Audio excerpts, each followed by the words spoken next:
அனைவருக்கும் வணக்கம். எல்லாரும் எப்படி இருக்கீங்க? இன்னைக்கு நம்ம வீடியோக்குள்ள என்ன பார்க்க போறோம்னு பார்த்தீங்கன்னா, ரொம்ப சிம்பிளான, ஈஸியான ஒரு ரெசிபி தான் செய்ய போறோம்.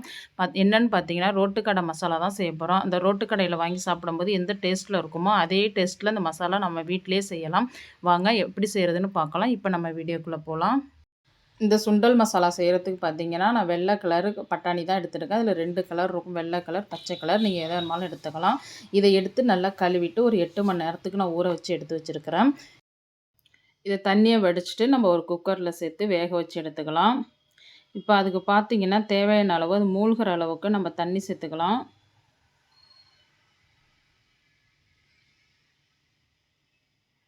இதுக்கு பார்த்தீங்கன்னா, இப்போ ஒரு 1/4 டீஸ்பூன் அளவுக்கு மஞ்சள் பொடி சேர்த்துக்கலாம். இந்த பட்டாணி வேகறதுக்கு தேவையான அளவு நம்ம உப்பு சேர்த்துக்கலாம். இப்ப எல்லாம் சேர்த்து நம்ம குக்கர் மூடி போட்டு நம்ம விசில் வச்சு நம்ம வேக வச்சு எடுத்துக்கலாம்.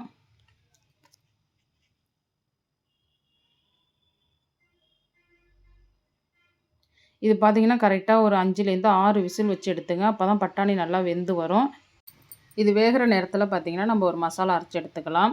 ஒரு பெரிய சைஸ் வெங்காயம் எடுத்திருக்கிறேன். ஒரு பெரிய சைஸ் தக்காளி எடுத்திருக்கிறேன். ஒரு சின்ன பட்டை துண்டு எடுத்திருக்கிறேன். ஒரு 3 கிராம்பு எடுத்திருக்கிறேன். 2 பச்சை மிளகாய் எடுத்திருக்கேன். ஒரு கொஞ்சமா இஞ்சி துண்டு எடுத்திருக்கிறேன்.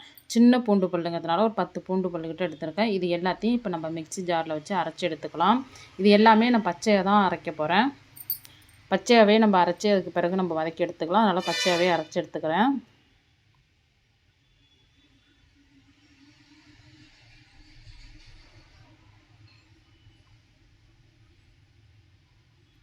இந்த மசாலா நம்ம அரைச்சு சேர்த்துக்கும்போது அதோட டேஸ்ட்டு சூப்பரா இருக்கும். அதுக்கு தான் இந்த மசாலா நம்ம அரைக்கிறது. இப்போ இது எல்லாத்தையும் நான் அரைச்சுட்டு உங்களுக்கு காட்டுறேன் எந்த அளவுக்கு அரைக்கணுங்கிறதும். பாருங்க இந்த அளவுக்கு நல்லா நைஸாவே அரைச்சு எடுத்துங்க. இது அப்படியே இருக்கட்டும். இப்போ நம்ம பட்டாணி வெந்துருச்சான்னு பார்க்கலாம்.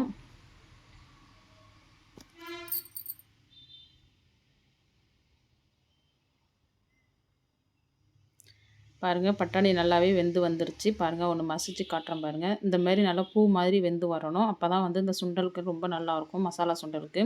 இதே மாரி நல்லா வேக வச்சு எடுத்துங்க. இப்போ நம்ம இதுக்கு வந்து தாளிச்சு எடுத்துக்கலாம். அதுக்கு ஒரு கடாய் வச்சுட்டேன். இப்போ கடாயில பார்த்தீங்கன்னா, கொஞ்சமா தேவையான அளவு நம்ம எண்ணெய் சேர்த்துக்கலாம். எண்ணெய் சேர்த்துட்டு பார்த்தீங்கன்னா, நம்ம அரைச்சு வச்சிருக்கிற மசாலா விழுது அதில சேர்த்துக்கலாம். சேர்த்து நல்லா நம்ம எண்ணெயிலே வதக்கி எடுத்துக்கலாம். இந்த மசாலாவோட பச்சை வாசனை போகிற அளவுக்கு நல்லா ஒரு 2லேருந்து 3, 4 நிமிஷத்துக்கு நல்லா வதக்கி எடுத்துங்க. பாருங்க மசாலாவோட பச்சை வாசனையெல்லாம் போய் எண்ணெய் பிரிஞ்சு நல்லா வந்துருச்சு பாருங்க. இப்போ நம்ம மசாலா பொடி சேர்த்துக்கலாம். ஒரு சின்ன ஸ்பூன் அளவுக்கு தனி மிளகாத்தூள் சேர்த்துருக்கேன். ஒரு சின்ன ஸ்பூன் அளவுக்கு அதே அளவுக்கு மல்லித்தூள் சேர்த்துருக்கிறேன். இந்த ஸ்டேஜில் கரம் மசாலா இருந்ததுன்னா நீங்கள் கூடவே சேர்த்துங்க. என்கிட்ட இல்லைங்கிறதுனால அதை நான் சேர்க்கலை. இப்போ இது எல்லாத்தையும் சேர்த்து நம்ம நல்லா வதக்கி எடுத்துக்கலாம். அந்த மசாலாவோட பச்சை வாசனை போகிற அளவுக்கு நம்ம வதக்கி எடுத்துக்கலாம். பாருங்கள் எல்லாம் நல்லா வதக்கி எடுத்தாச்சு. இப்போ இந்த ஸ்டேஜில் பார்த்தீங்கன்னா, நம்ம பட்டாணி வேக வச்ச தண்ணியை வேஸ்ட் பண்ணாமல் நம்ம அதுவே அது கூடவே சேர்த்துக்கலாம். அதில் எல்லா சத்துக்களும் இருக்கும். அதனால் நீங்கள் அதை வேஸ்ட் பண்ணிடாதீங்க. அந்த தண்ணியை சேர்த்துக்கலாம்.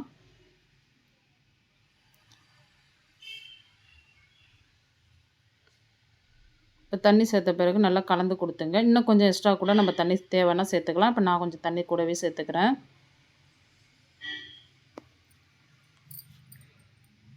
அவ்வளோதான் ஃப்ரெண்ட்ஸ். இது நல்லா கொதித்து வரட்டும். பாருங்கள் நல்லா கொதித்து வந்துருச்சு. இப்போ நம்ம வேக வச்ச பட்டாணியை அது கூடவே சேர்த்துக்கலாம்.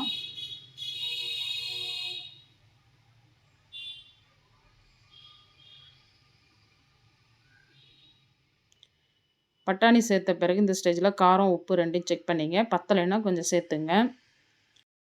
பட்டாணி சேர்த்த பிறகு எல்லாத்தையும் ஒன்றா நல்லா கலந்து கொடுப்போம். கலந்து கொடுத்த பிறகு பார்த்திங்கன்னா, இப்போ நம்ம மூடி போட்டு வேக வச்சுருவோம். அந்த மசாலா வந்து நல்லா கொதித்து நல்லா திக்னஸ் வர்ற வரையும் நம்ம வேக வச்சு எடுத்துக்கலாம். பாருங்கள் மசாலா நல்லா திக்காக வந்துருச்சு பாருங்கள் இந்த அளவுக்கு. சூப்பராக ரெடி ஆகிடுச்சு பாருங்கள் ஃப்ரெண்ட்ஸ். செம்ம சூப்பராக ரெடி ஆகிடுச்சு. இப்போ மேலே கொஞ்சம் மல்லித்தழை தூவிக்கலாம். அவ்வளோதான் ஃப்ரெண்ட்ஸ். செம்ம சூப்பராக ரெடி ஆகிடுச்சு பாருங்கள் பட்டாணி மசாலா. இப்போ நம்ம இது ஒரு பிளேட்டுக்கு மாற்றிக்கலாம்.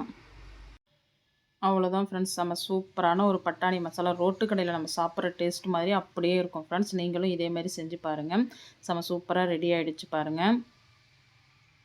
இப்போ இது மேலே பார்த்தீங்கன்னா, நம்ம பெரிய வெங்காயம் பொடிசாக நறுக்கி கொஞ்சம் சேர்த்துக்கலாம். இந்த மாரி சேர்த்து சாப்பிடும்போது பார்த்தீங்கன்னா, அதோட டேஸ்ட்டு இன்னும் செம்ம சூப்பரா இருக்கும் ஃப்ரெண்ட்ஸ். அது மேலேயே கொஞ்சம் நம்ம கேரட்டும் துருவல் சேர்த்துக்கலாம். கொஞ்சம் கொத்தமல்லி தழையும் சேர்த்துக்கலாம். இதெல்லாம் சேர்த்து நம்ம சாப்பிடும்போது பார்த்திங்கன்னா, அதோட டேஸ்ட்டே செம்ம சூப்பரா இருக்கும் ஃப்ரெண்ட்ஸ். அவ்வளோதான் ஃப்ரெண்ட்ஸ். நீங்களும் இதே மாரி ட்ரை பண்ணி பாருங்கள். பார்த்துட்டு எப்படி இருக்குங்கிறத எனக்கு கமெண்ட்ஸில சொல்லுங்கள். இந்த வீடியோ பிடிச்சிருந்துச்சுன்னா லைக் பண்ணுங்கள், ஷேர் பண்ணுங்கள், கமெண்ட் பண்ணுங்கள், சப்ஸ்கிரைப் பண்ணுங்கள் ஃப்ரெண்ட்ஸ். பக்கத்துல உள்ள பெல் பட்டனை கிளிக் பண்ணுங்கள். மீண்டும் ஒரு வீடியோவில் சந்திப்போம்.